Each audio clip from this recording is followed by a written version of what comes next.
अस्सलाम वालेकुम, मेरे चैनल पे खुश आमदीद।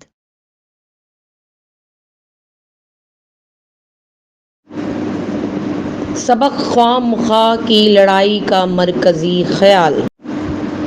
इस मज़मून में मुसन्निफ़ शौकत थानवी ने नहायत लतीफ़ पैराए में लड़ाई होने के असबाब और वजूहात को बयान किया है। यहाँ बताया है कि लड़ाई किसी वजह से या सबब के बग़ैर ही शुरू होती है और इसमें किसी की ख्वाहिश या सोच का दखल नहीं होता। साथ ही उन्होंने लड़ाई की अक़साम पर भी दिलचस्प अंदाज में बहस की है।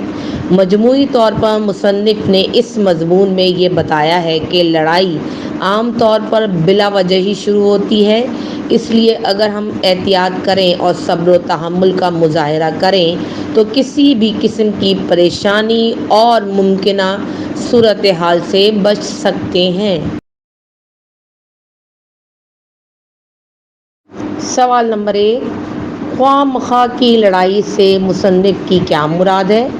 जवाब, ख्वाम-ख्वाह की लड़ाई से मुसन्निफ़ की मुराद ऐसी लड़ाई है जिसकी कोई वजह और कोई सबब न हो, बल्कि ऐसी लड़ाई जो बिला वजह ही शुरू हो जाती है। सवाल नंबर 2, लड़ाई में उलझने और उलझाने में क्या फ़र्क होता है?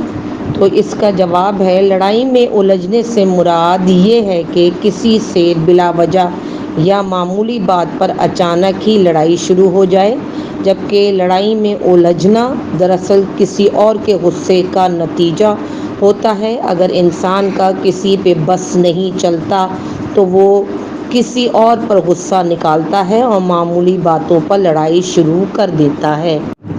सवाल नंबर 3, ख्वाम-ख्वाह की लड़ाई का हमारी शख्सियत और माहौल पर क्या असर होता है? जवाब, ख्वाम-ख्वाह की लड़ाई से हमारी शख्सियत और माहौल पर नाकाबिले तलाफ़ी नुकसान पहुँचता है, क्योंकि इसकी वजह से हमारा मिजाज जारहाना हो जाता है और हमारी करीबी अजीज़ साथियों और दीगर अफराद से हमारा ताल्लुक़ ख़राब हो जाता है। इसकी वजह से हम तन्हाई का शिकार हो जाते हैं। इसलिए हमें हर मुमकिन कोशिश करनी चाहिए कि हम ख्वाम-ख्वाह की लड़ाई से बचें। सवाल नंबर 4, ख्वाम-ख्वाह की लड़ाई से दामन छुड़ाने का बेहतरीन तरीका क्या है? जवाब, ख्वाम-ख्वाह की लड़ाई से दामन छुड़ाने का बेहतरीन तरीका ये है कि हम अपने मिजाज को ठंडा रखें, सब्र व तहम्मुल का मुज़ाहरा करते हुए मामूली बातों पर इख्तिलाफ़ात और गुस्सा होने के बजाय दरगुजर करें। इस तरह ही हम ख्वाम-ख्वाह की लड़ाई से दामन छुड़ाया जा सकता है।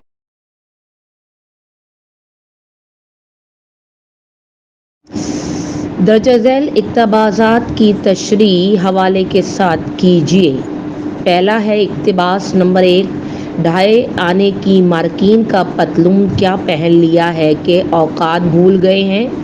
तो इसका पहले हवाला मुसन्निफ़ है। ये इक़्तिबास शौकत थानवी के मज़मून ख्वाम-ख्वाह की लड़ाई से लिया गया है, जो उनकी किताब लाहौरियात से माखूज़ है।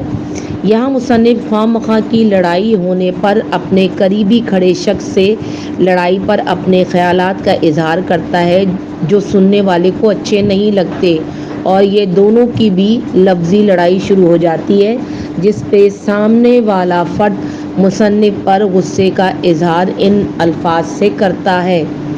अब इसकी तशरीह है। मुसन्निफ़ से ख्वाम-ख्वाह की लड़ाई करने वाला शख्स मामूली बात पर गुस्से में आ जाता है और मुसन्निफ़ के कपड़ों पर तनकीद करते हुए कहता है कि ये 2 आने गज़ की मार्किन की पतलून पहनकर अपनी औकात मत भूलो। ये पहनकर अगर समझते हो कि बड़े आदमी बन गए हो तो ये तुम्हारी भूल है। अगर मुझे गुस्सा आ गया तो ऐसा मज़ा चखाऊंगा कि याद रखोगे। इक़्तिबास नंबर 2, लड़ाई को एहसास और समझ से क्या सरोकार? ये बात उलझने वाली सूरत में नहीं होती। इसका हवाला है। ये इक़्तिबास शौकत थानवी के मज़मून ख्वाम-ख्वाह की लड़ाई से लिया गया है, जो उनकी किताब लाहौरियात से माखूज़ है। यहाँ मुसन्निफ़ ख्वाम-ख्वाह की लड़ाई में और उलझाने के हवाले से अपने ख़यालात का इज़हार कर रहे हैं। تشریح ہے۔ اس اقتباس میں مصنف خواہ کی لڑائی کے بعد پیدا ہونے والی صورتحال بیان کرتے ہوئے کہتے ہیں کہ جب انسان کا کسی پہ بس نہ چلے تو نتیجتاً وہ کسی پر اپنا غصہ نکالتا ہے، لیکن جب غصہ ٹھنڈا ہو جائے تو ندامت اور شرمندگی کا شکار ہو جاتا ہے۔ یہاں مصنف کہتے ہیں کہ لڑائی میں احساس اور سمجھ بوجھ ختم ہو جاتی ہے، اس لیے ایسا کرنا بیکار ہے۔ ساتھ یہ بھی کہتے ہیں کہ یہ احساس صرف لڑائی میں الجھانے والی صورتحال میں ہوتا ہے اور الجھنے والی صورتحال میں ایسا احساس نہیں ہوتا۔ Thanks for watching.